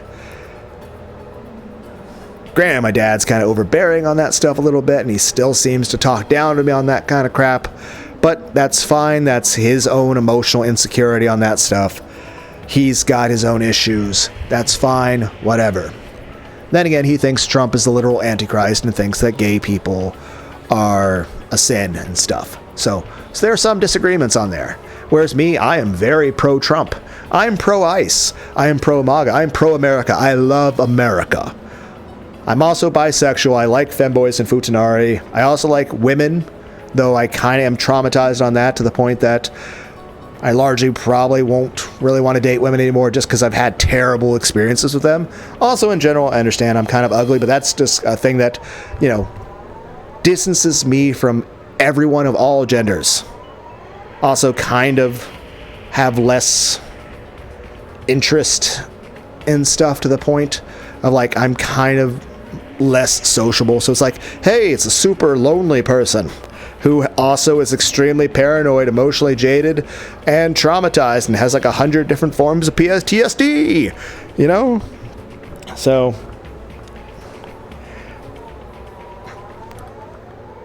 I also work a full-time job, so, and overtime. So, then again, part of me is like, I'm so fucking old. But, like, I believe in magic. I believe in angels and demons and ghosts and the supernatural. But as far as concerned, most things in the world, if something happens, it's scientific. Most things are explained by science. After all, if things being happened by supernatural magic were common, then everybody would believe in it. You know? But just because it's not common doesn't mean it's not real. It just means it's either not common or not easily observed or proven. That being said, I believe in God. I believe in Jesus. I am a very strong believer in Christianity. I have stronger faith in God than most preachers. That being said, bisexual. I also like Astolfo. Heck, I like Sylvia from Konosuba. The idea of a tall, sexy woman with giant tits and a cock, sure. Everyone's like, oh my god, stop making everyone comfortable. Oh well, now I'm imagining Kairi, how Kairi looks like Ivy from Soul Calibur 2, but now she has a cock. There, now you're imagining it too. And everyone's like, oh my god, how will this video be monetized? The answer is, it never will be. This channel's never been monetized, never will. I have never made a single cent from a video I've ever made. I never will make a single cent. If YouTube puts ads on my video, I won't know who it is, and I will never get a cent from it. And the end of the day is this. I'm never going to have merchandise. I'm never going to have sponsors. I'm never going to have super chats. I'm just some crazy guy who probably has autism, though I didn't start considering the idea that I had autism until I was like 35 or 36. And I was like, certain things were coming up and people were suggesting things. And I'm like, and it's like, huh. And then, of course, I started taking those little online tests. Which, again, not exactly an official diagnosis. But at the same time, I feel like anyone listening to my videos could probably make a decision based off just listening to me. But at the same time, I take all the tests online about the, it's like autism. And apparently I passed the autism tests, several different types of autism tests. Apparently things like when it comes to symptoms, apparently I pass autism with flying colors. Apparently I also pass ADHD with flying colors. I also apparently have borderline personality with flying colors in all the tests I've tried taking online for that. And I don't think it's possible for me to pass with a higher score of depression. Honestly, every time I take any test associated with any kind of depression, there's always some sort of note in the heading saying, here's a number to call if you need help. And I'm like, I'm fine. I am the help. But it's like, what the fuck? But yeah, I don't know. You guys like nightcore music? Heck, some really good bands are System of a Down, Korn, Disturbed, Smile Empty Soul, Bobaflex, Tool, Perfect Circle, Deftones, Bruce Faulconer, the Dragon Ball Z soundtrack. I like a lot of anime soundtracks, whether it be Dot Hack Sign, Ghost in the Shell, Bubblegum Crisis, Slayers. You guys ever listen to the original Doom soundtracks? That's pretty cool. You ever see there's people that remix those things for on guitars and harps and even hurdy-gurdies? But yeah, I think when it comes to magic and stuff like that, it's just I think it's important to have a healthy mix of faith and skepticism. And at the end of the day is this, like I said, I mean, heck, I probably sound like a bit of an unusual person. I'm a bisexual Christian who strongly 100% supports Donald Trump, and I very strongly believe in Jesus. I like to read my Bible. I talk to stuffed animals. I probably have autism or something, at least not in the way you see I know there's forms of autism out there that's you see things that people just screaming and making weird noises and not really being able to communicate with people. So I mean, I guess it's said that it's a spectrum of stuff, and there's always these discussions, and I've seen these people say that they have autism, and they talk about how people will talk to them oh, you don't seem like you have autism, or it's like that, or oh, you communicate really well for that, and it's honestly, I really don't know. I don't fucking know. All I know is that anytime I take any of the online little quiz things about it, which honestly probably are leading questions that are meant to make you think that you have it, But at the same time, it's just you read off symptoms. I'm like, all of those things sound really familiar to me. Just then again, it could just be the prolonged isolation coupled with all the traumas. But at the same time, you know, oh well, you get used to it. And you just... But at this point, do I just describe it as being eccentric? Or just that I want a hug? Then it'd be so really annoying. Like, hi, I'm Lunar. You're the person hugging me? Great. I'm going to hug you like 20 times a day now. And you're going to have to listen to me have autistic fucking rants about anime and sometimes trains and shit. And now we're going to have a diatribe about religion. And then I'm going to talk about blankets. And then we're going to talk about video games. And then I'm going to walk on a bike trail and talk to a rabbit. I've actually done that. I tend to walk on a bike trail, so there was one time about a year and a half plus ago. Right now it is February 7th, 2026, 4:48 p.m. America time. Though it was, I think, late June, early July or something of 2024, I think. I kind of got lost in thought walking on the bike trail. Also, I can't ride a bicycle. I have a terrible sense of balance. But anyway, I started walking like shortly before the sun came up, and I didn't get back to my car until the sun was basically setting. And this was the middle of summer. It was also 100 plus degrees fucking Fahrenheit. There was a heat advisory and a UV advisory, and there were no clouds in the sky, and it was super hot, and there was really no wind, if I remember correctly, and I didn't wear any sunblock or bring any water, and I had like heat stroke and exhaustion on the way back, and I was so fucking exhausted, and I was limping for 2 fucking weeks after I got home. Also, severe dehydration is not fun. To be fair, I kind of got lost in thought. Now, granted, I didn't talk to the bunny on that particular trip, but there's, you know, I've walked on a bike trail, and there's this bunny next to me, and then I start explaining how to do, you know, math to the bunny. I don't think the bunny understood what I was trying to tell it, but it was cool just hopping next to me. Then again, there was a time I was walking there and I just saw a big-ass fucking turtle. And I'm just looking at him like, how the fuck did you get here? And I then spent 5 minutes there sitting to him talking about, like, the plot of Crash Bandicoot. And then I went on my way.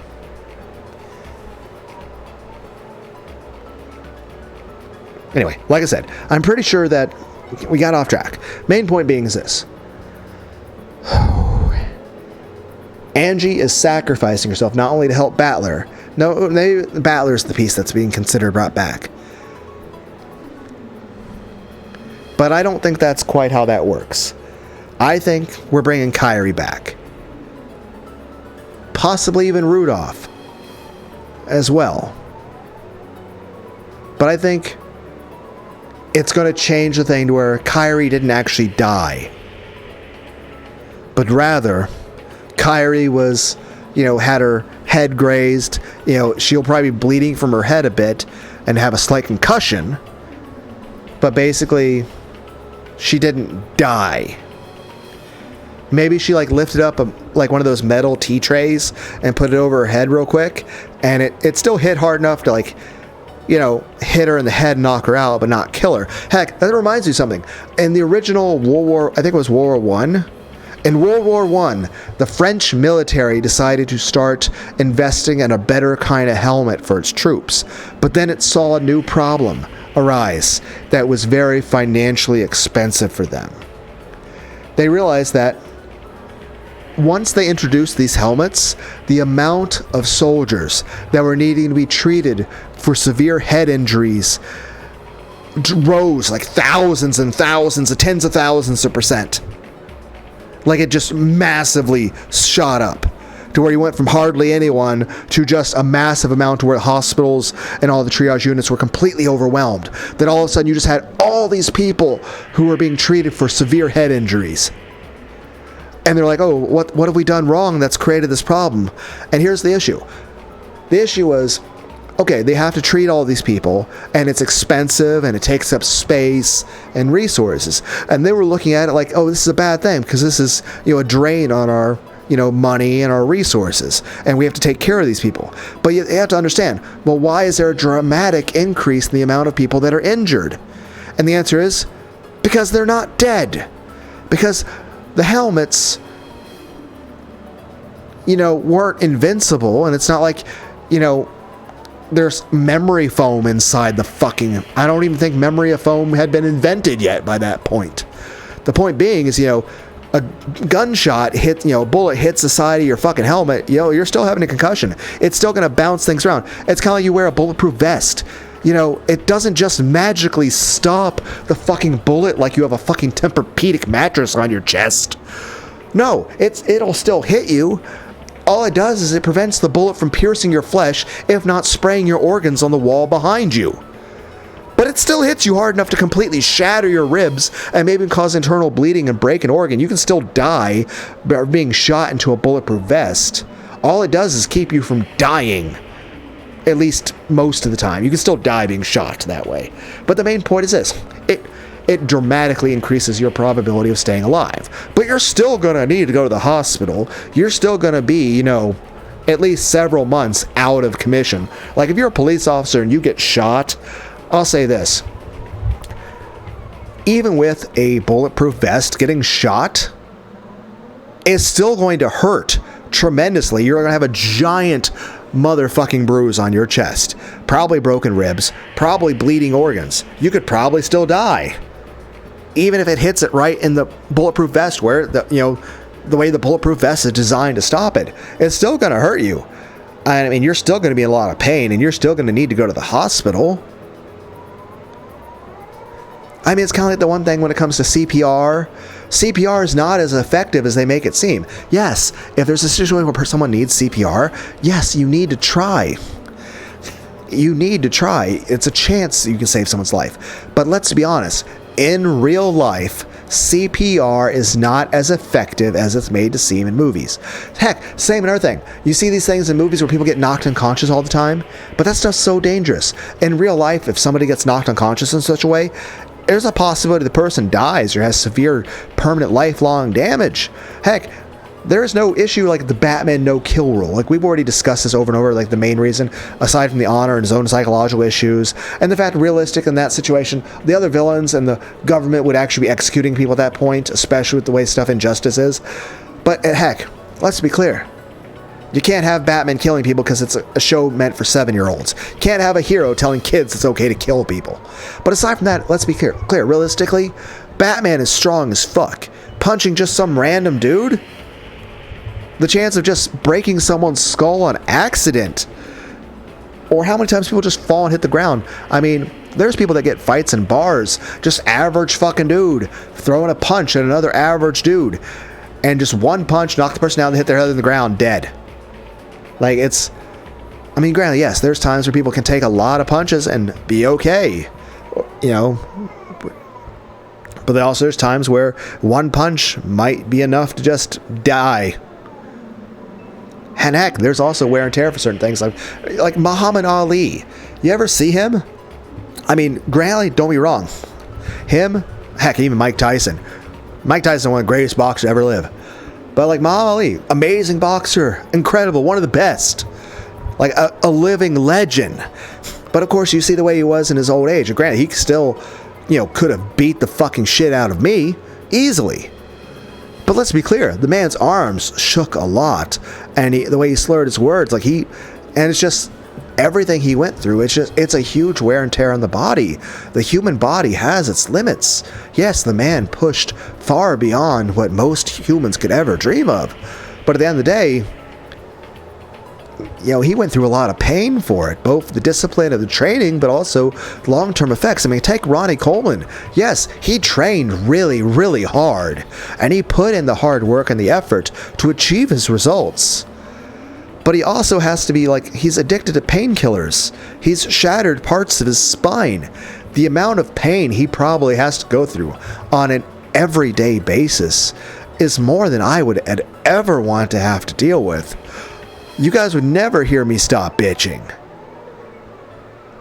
I mean, granted, he built some giant-ass fucking muscles, and he's really strong, and he was definitely one of the strongest, but he not only had to work for it, but in the long run, he's had to suffer a lot of pain for it.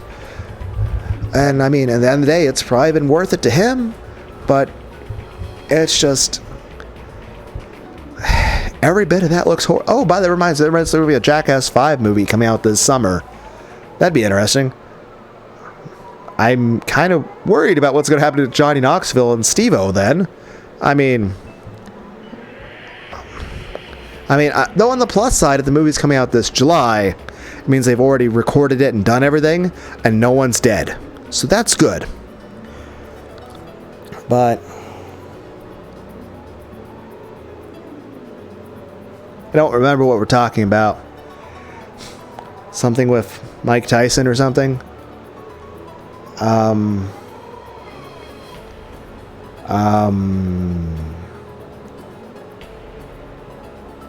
don't remember. Okay. Kyrie. Right. I'm pretty sure Kyrie's just kind of like concussion. All right. In movies and stuff. That stuff's really dangerous. Heck, it's kind of like, take guns. Silencers or shooting stuff over pillows and stuff. It does not mute a fucking gunshot. You cannot go in public, shoot a gun with a fucking silencer on it in public without people hearing it. They're still going to hear it. It's still going to sound like a gunshot. It's still going to be loud as fuck. That's not the purpose. Yes, there are types of silencers that exist out there that could perhaps greatly assist in being able to shoot people covertly, assassination type stuff. But let's be clear. That is so few and far between that it is not the standard. It is the exception. In general, the purpose of the whole suppressor thing on a pistol is for ear protection. The point is, it's still loud as fuck. It's just a difference between, can you fight? Like, here's the thing, if you're a person going around with a gun and you're shooting the gun, frequently, like it's like whatever your job is, like maybe you're a professional target shooter or something, or you're constantly training police officers to know how to use proper firearms, it would make sense to be using a suppressor. Not because you're trying to be a fucking assassin or some shit, but because it lessens the decibels of it. Because at the end of the day is this, even with a suppressor on, it's still going to be loud as fuck, but at least it's not going to make your fucking ears bleed.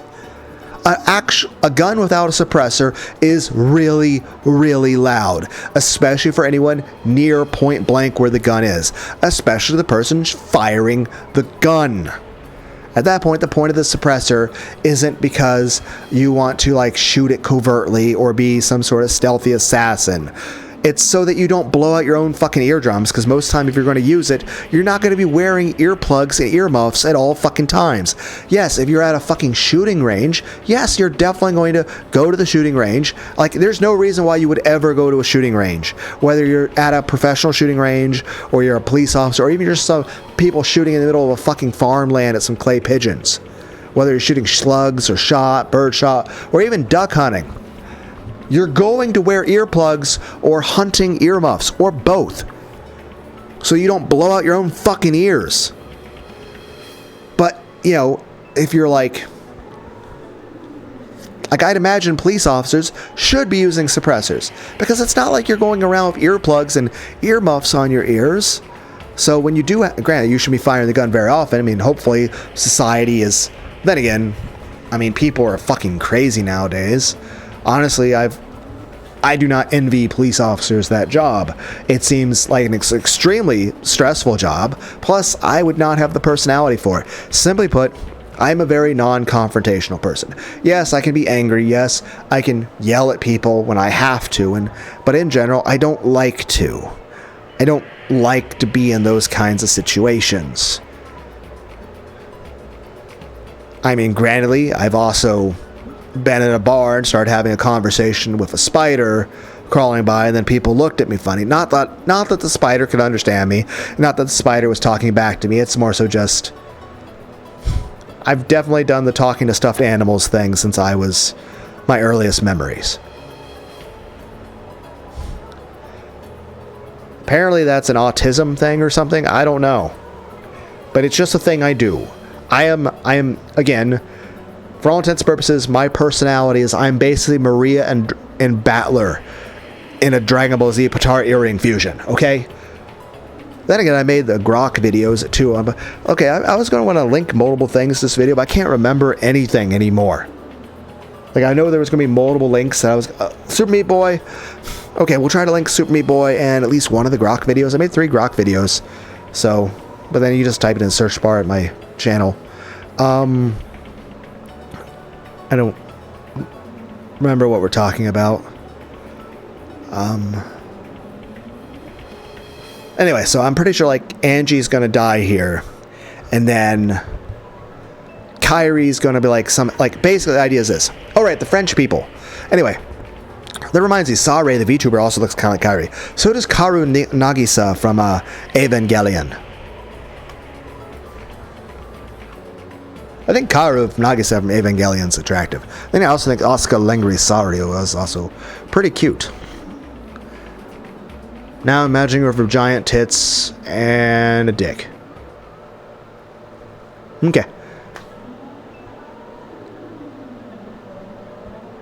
Also, again, how does Batman not, like... I mean, that's the amount of thing people, like, wear and tear on people's bodies. Like, that's a lot of pain, and it's like... And again, it's just, like... I would say stuff like training should be a supplement to your life rather than take over your life, but then I'm still fucking fat! So, it's like I'm 5'11" and 201 pounds, and that doesn't seem to fucking change. It's like... If I remember, like, what the metric shit is, like, it's 180... centimeters and like 90 something kilograms or something. I don't remember the conversion rates.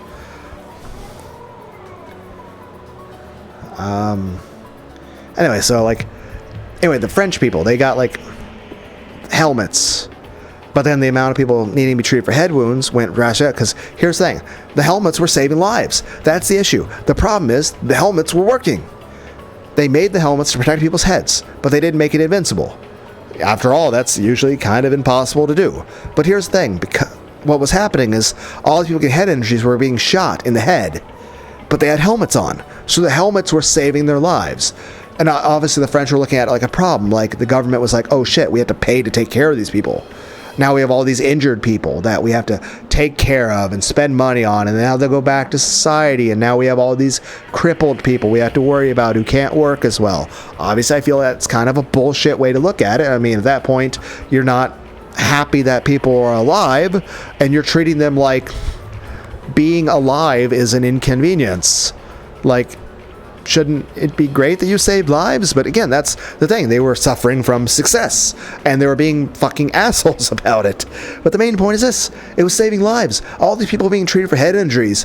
Normally, if yes, with the helmet on, they still, you know, had concussions and large gashes and severe wounds, and were severely injured and couldn't fight anymore. But they were alive, and they could go home to their families. You know, their lives have value. They're not just fucking cannon fodder. But yeah, that's the thing. All these people, if they didn't have the helmets, they would just be dead. They would just be corpses. But thanks to the helmets, they were alive. Albeit in a little bit of pain. With a severe head injury and no longer able to actively fight. But at least it was saving their lives. So I think like Kyrie took like one of the metal tea dinner plate things and lifted it up in front of her head, and the thing probably hit it and bounced off, and still probably made contact with, heck, it probably dented in the metal into her head. So she probably woke up. She probably has a severe concussion. So that's the thing. As far as we know, we thought Kyrie was dead, and she was probably knocked fully unconscious. Like, honestly, she's probably knocked fully unconscious, and even that kind of impact should still be enough to kill you if you're really unlucky. But at the end of the day is this. I think what it did is it probably at least allowed to block enough of the force that it didn't blast her brains all over the wall. Instead, it just gave her a skull fracture and a really deep gash and a really bad concussion and migraine and a little bit of confusion and dizziness, as well as being unconscious for a few hours. Heck, it hasn't even been that long, right? I mean, it's been like, what, an hour or something in the course of the game, and we still have another day plus. So, yeah, I'm just saying this. By doing this, we can at least change things to where, you know, Kyrie's not dead. Okay. I would say I'm gonna try not to be distracted again, but I've said this multiple times. I'm trying not to, but I can't help it. Why? because he had a family, a little sister who was waiting for him to come home. A being was created so that Ushiromi Anji's voice could reach you. That's me, Anji Beatrice.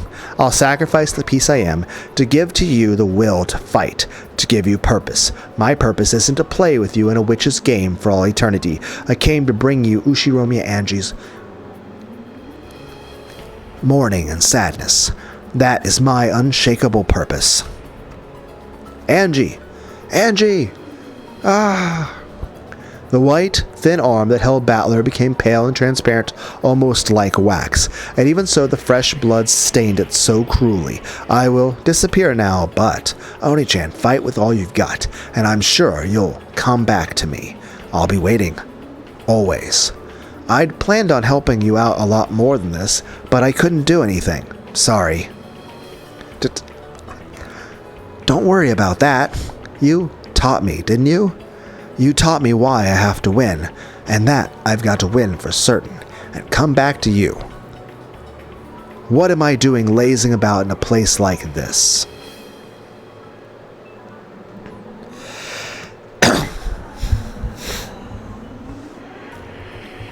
Yeah, I won't play around anymore, because I'll come back, I'll come home. I'll definitely come home.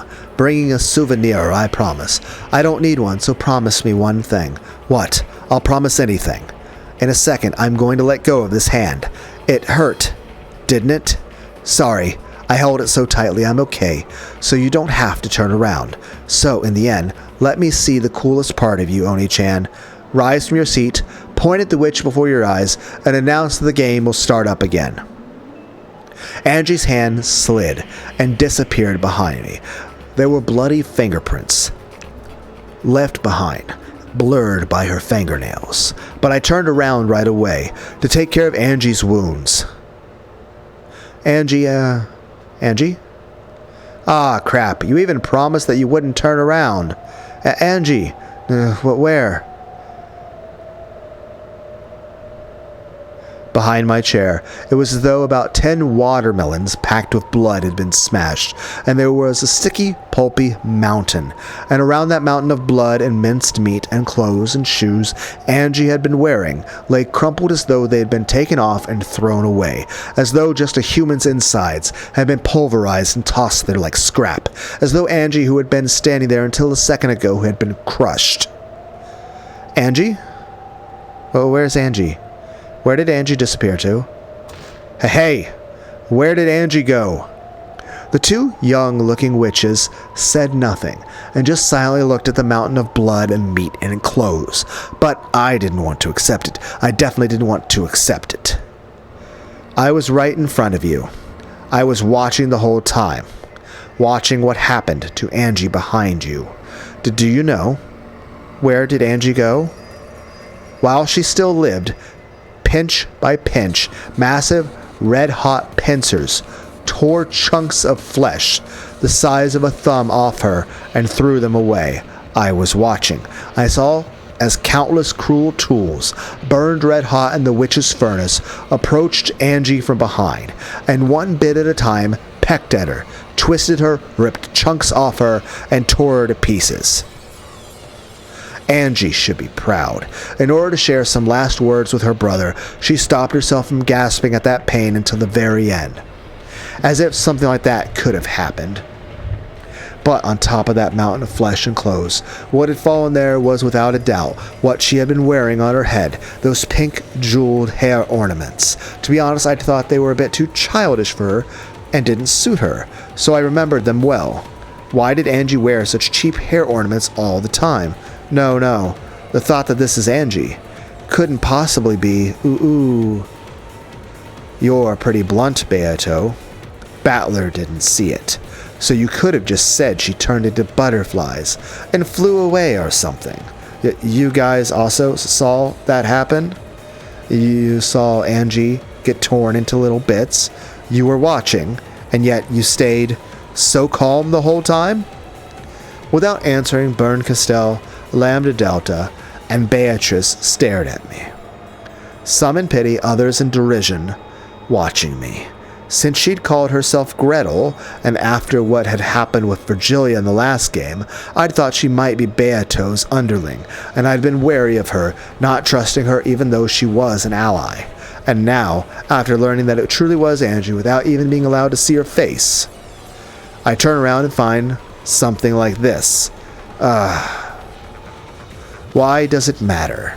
All this about your little sister. What did you say? After all, you'll never return from this place for all eternity anyway. Whatever happens to your little sister in a world where you don't come home has nothing to do with you. As long as you play here, the Angies of countless worlds will live in isolation, and the same pain of her final moments just now will be forced upon her, spread over a period of more than a decade. However, that is of no importance, correct? It cannot be seen by you from here. You cannot observe it. An unobservable fact cannot be proven except by the red truth. Therefore, your anxiety over Angie's misfortune after this may be needless. She might surprisingly be able to live a casual life without ever having to work, thanks to Rudolph's inheritance, right? Cackle, cackle. That's a lie. From Angie's arm, every part of that sad future world had poured into me in an instant. All because I keep on lazing about forever and playing in a place like this. I never thought about anyone but myself.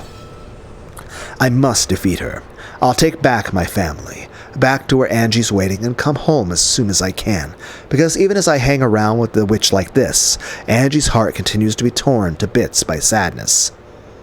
Angie, is this what you wanted to see? Indifferently spoken of Angie's brutal last moments, and slowly, yet with all my might, pointed. Beatrice.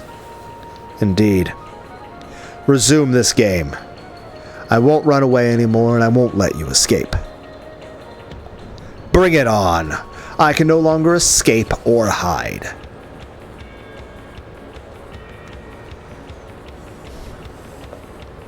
By the way, did anything change here?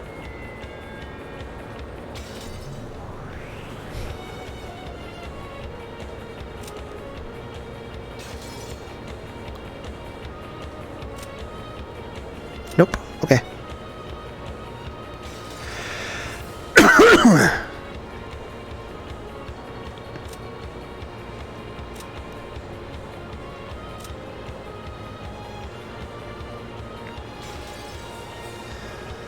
Let us decide this between you and me for good. One shall win, one shall lose and be destroyed. No other resolution can exist.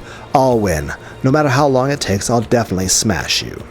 There aren't going to be any more compromises, interruptions, or losses by default in this contest. I won't run away. I won't let you get away.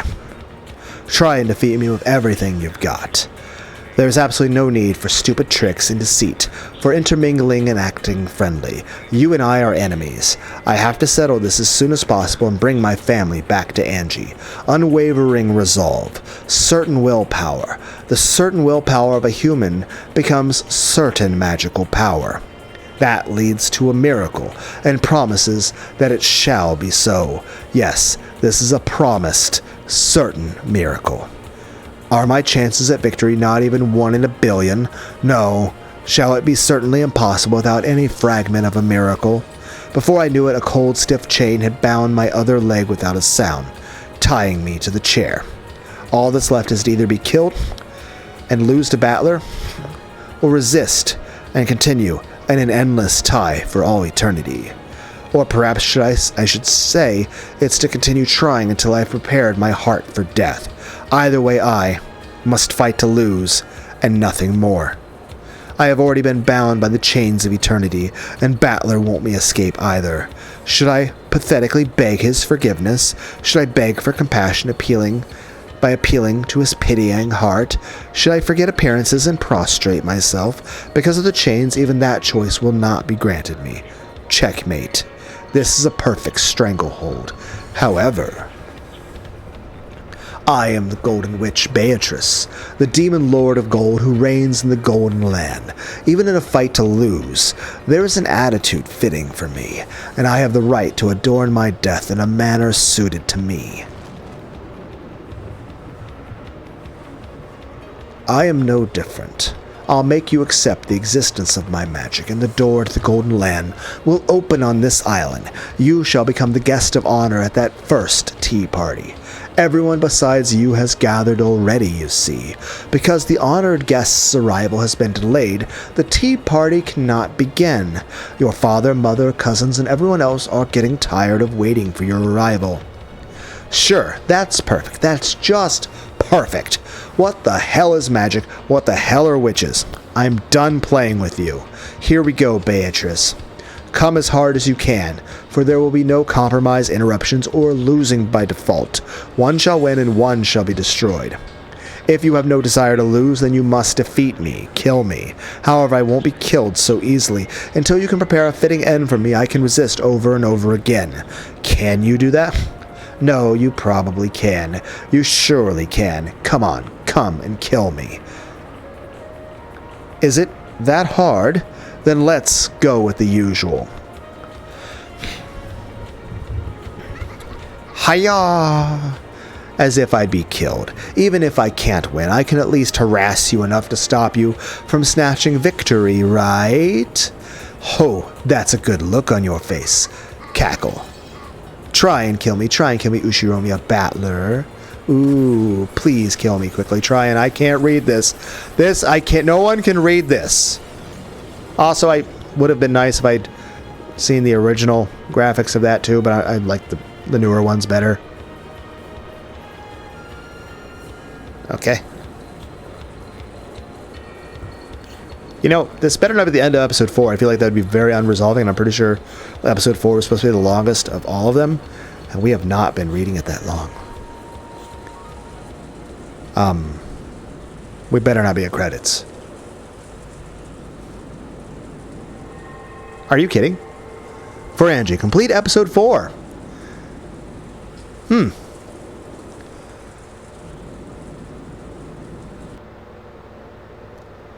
Huh.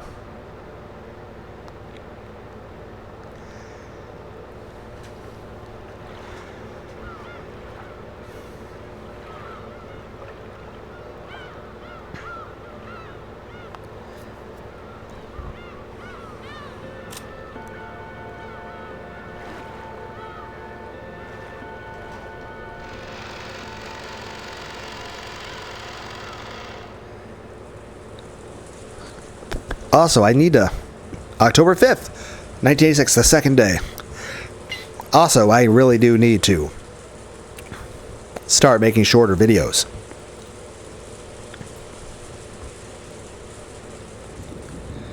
Okay, how much time went by? Oh, that's... Holy, what? What? What?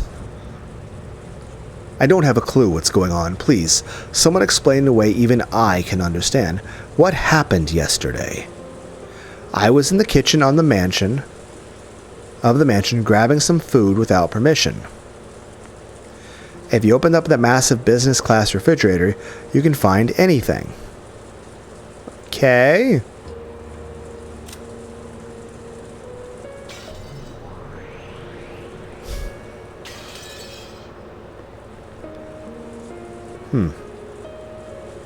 Let's go and make a save.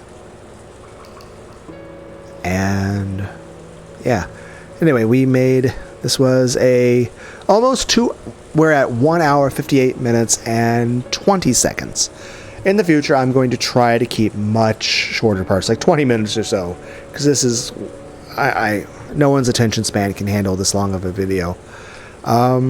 Anyway, I hope everyone has all the hugs and head pats you could ever want or need, and thanks for joining me, guys. Till next time, bye.